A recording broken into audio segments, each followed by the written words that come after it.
In Faulkner County, the sheriff's office has its hands full this Sunday night with a shooting investigation. Just 4 hours ago, our team learned the shooting happened just before 3 a.m.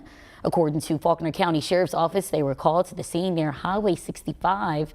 Upon arrival, deputies say they found 2 people outside who had been hit by a bullet.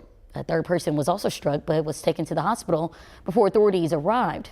Faulkner County's major crime unit spent the night processing evidence. They are also questioning people about the shooting. Anyone with information should reach out to the number here on your screen. We'll follow the story into the night and provide more details during TV 11 Morning News. Little Rock School District has chosen the next person to serve as the principal of Little Rock Central High School. The district held a special meeting on Thursday, and there the board decided April Reich will replace Nancy Russo. Russo has been the principal since 2002. She announced her retirement in February. Her successor, April Reich, will step in with more than 20 years of experience. Reich is no stranger to Little Rock School District. She worked as the assistant principal of Little Rock Southwest High School, and before that, she taught 5th grade at Williams Magnet Elementary. Reich will begin her term as the Central High School principal starting this August. Meanwhile, we're getting new information from the Pulaski County Special School District. The board says the public will not have access to their on-site storm shelter. The safe room has been used persistently during heavy thunderstorms, has even served as a safe haven during tornado activity. However, the district has since started construction for College Station Elementary, and for that reason, PCSSD says it must close the shelter until the new school is finished. The district superintendent says they understand the importance of using the shelter. We obtained this statement from the superintendent, that is Jeff Sand, and in it he says while construction is happening, the site will, quote, not be safe for the public, end quote. The new elementary is scheduled for completion next year in April. The Faulkner County Sheriff's Office is echoing an important message everyone needs to hear ahead of this Tuesday. Drivers are being urged to avoid drunk driving on St. Patrick's Day. Dozens of people are reportedly killed each year from doing so.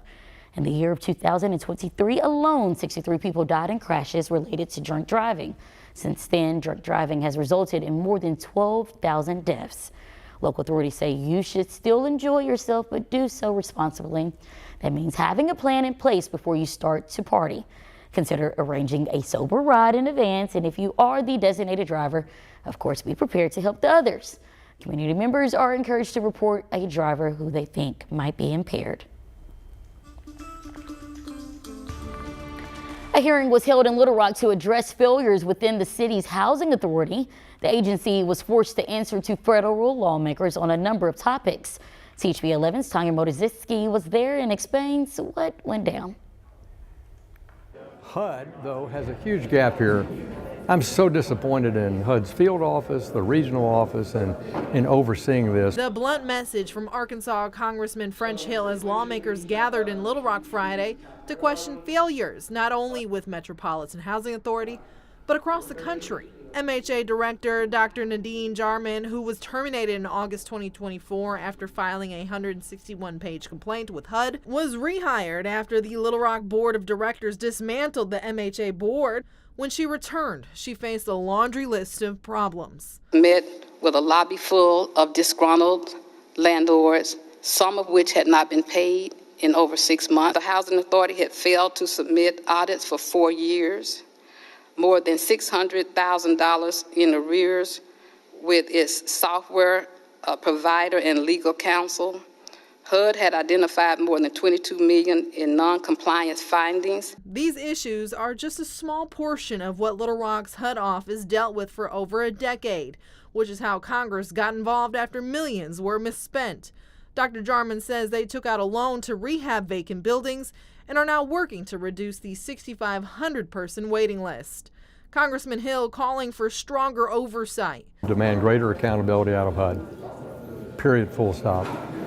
And I would say have a more action-oriented, less passive point of view as a city director. He says his bill, the 21st Century Housing Act, will help prevent the same problems from happening again. To tackle producing more units, lowering the cost of public housing units, lowering the cost of private development units, which I think goes a long way to helping expand the supply of housing. Mayor Frank Scott Jr. said in a statement that affordable housing remains a top priority for him. He pointed to the city's work to keep residents in Madison Heights from facing foreclosure and said his team is committed to finding long-term solutions for families who rely on federal assistance. MHA Board Director Kerry Wright says there are steps HUD can take right now. Term limit board members, number one. Number two, I think that HUD intervention is desperately needed. In Little Rock, Tanya Motorz, HUD News.